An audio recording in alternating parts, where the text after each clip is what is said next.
नमस्कार दोस्तों, रामायण युद्ध में हनुमान। रामायण के सुंदरकांड में हनुमान जी के साहस और देवाधीन कर्म का वर्णन किया गया है।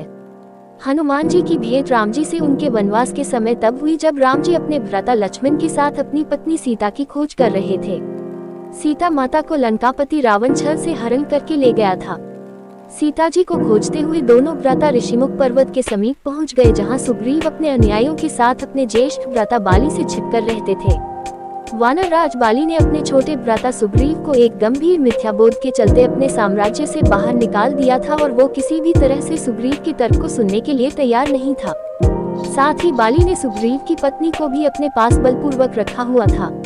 राम और लक्ष्मण को आता देख सुग्रीव ने हनुमान को उनका परिचय जानने के लिए भेजा।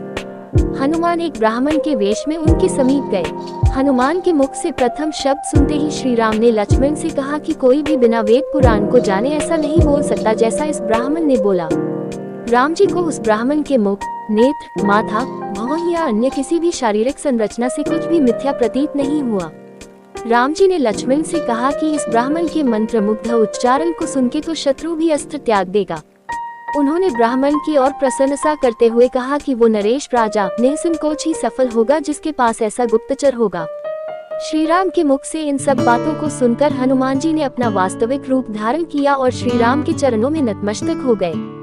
श्री राम ने उन्हें उठाकर अपने हृदय से लगा लिया।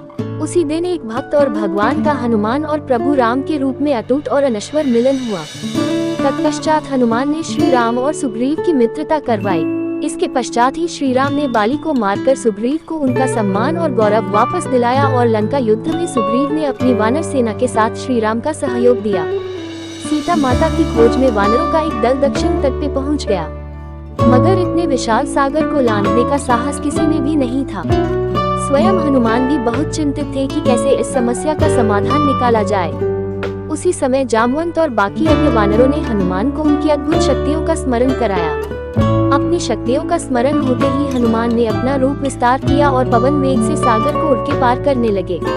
रास्ते में उन्हें एक पर्वत मिला और उसने हनुमान से कहा कि उनके पिता का उसके ऊपर ऋण है। साथ ही उस पर्वत ने हनुमान से थोड़ा विश्राम करने का भी आग्रह किया, मगर हनुमान ने किंचित मात्र भी समय व्यर्थ न करते हुए पर्वतराज को धन्यवाद किया और आगे बढ़ चले।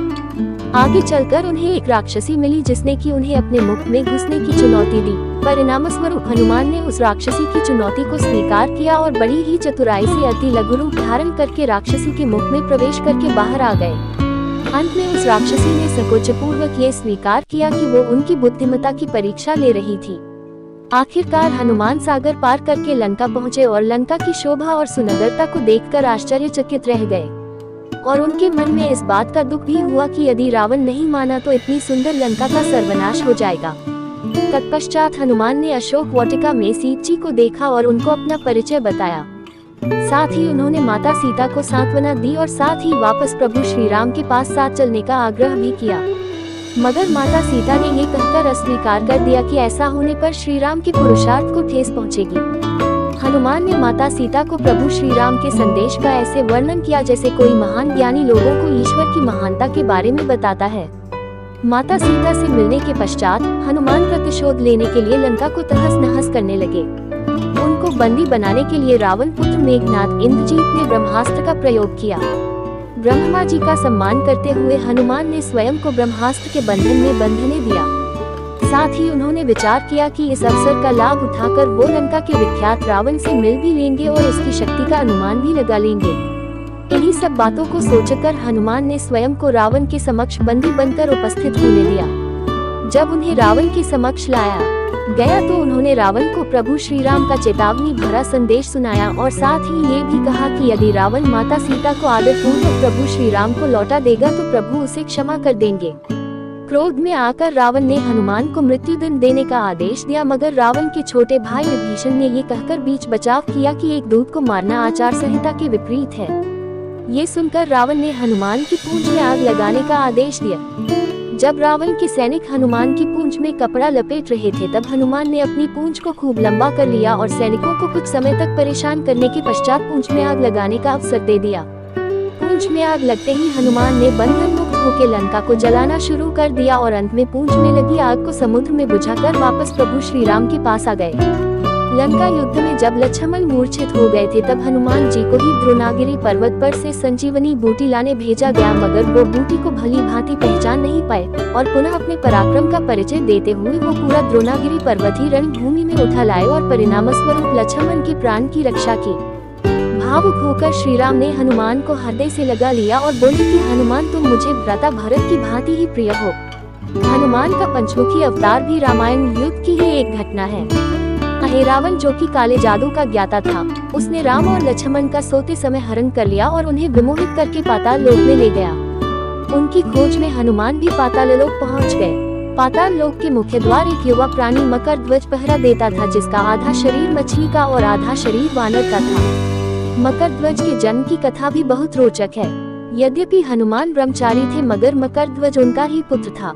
लंका दहन के पश्चात जब हनुमान पूंछ में लगी आग को बुझाने समुद्र में गए तो उनके पसीने की बूंद समुद्र में गिर गई।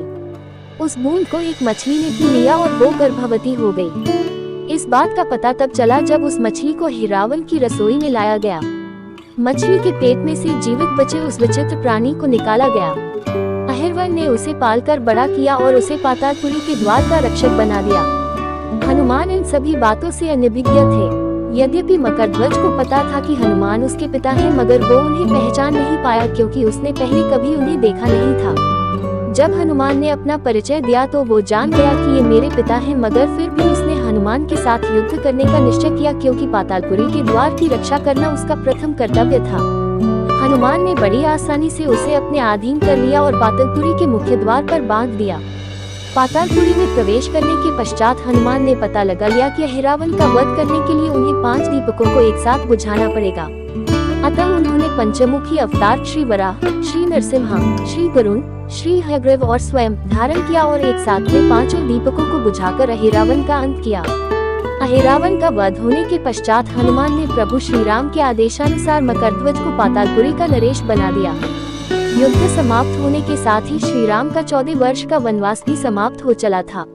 तभी श्री राम को स्मरण हुआ कि यदि वो वनवास समाप्त होने के साथ ही अयोध्या नहीं पहुँचे तो भरत अपने प्राण त्याग देंगे। साथ ही उनको इस बात का भी आभास हुआ कि उन्हें वहां वापस जाने में अंतिम दिन से थोड़ा विलंब हो जाएगा।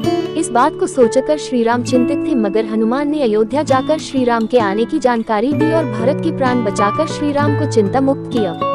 अयोध्या में राज्याभिषेक होने के बाद प्रभु श्री राम ने उन सभी को सम्मानित करने का निर्णय लिया जिन्होंने लंका युद्ध में रावण को पराजित करने में उनकी सहायता की थी। उनकी सभा में एक भव्य समारोह का आयोजन किया गया जिसमें पूरी वानर सेना को उपहार देकर सम्मानित किया गया। हनुमान को भी उपहार लेने के लिए बुलाया गया। हनुमान मंच पर गए, मगर उन्हें उपहार की कोई जिज्ञासा नहीं थी। हनुमान को ऊपर आता देखकर भावना से अभिभूत श्री राम ने उन्हें गले लगा लिया और कहा कि हनुमान ने अपनी निश्चल सेवा और पराक्रम से जो योगदान दिया है उसके बदले में ऐसा कोई उपहार नहीं है जो उनको दिया जा सके। मगर अनुराग स्वरूप माता सीता ने अपना एक मोतियों का हार उन्हें भेंट किया। उपहार लेने के उपरांत हनुमान माला के एक एक मोती को तोड़कर देखने लगे।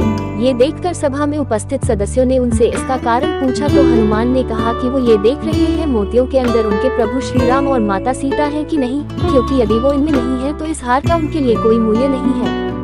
ये सुनकर कुछ लोगों ने कहा कि हनुमान के मन में प्रभु श्री राम और माता सीता के लिए उतना प्रेम नहीं है जितना कि उन्हें लगता है।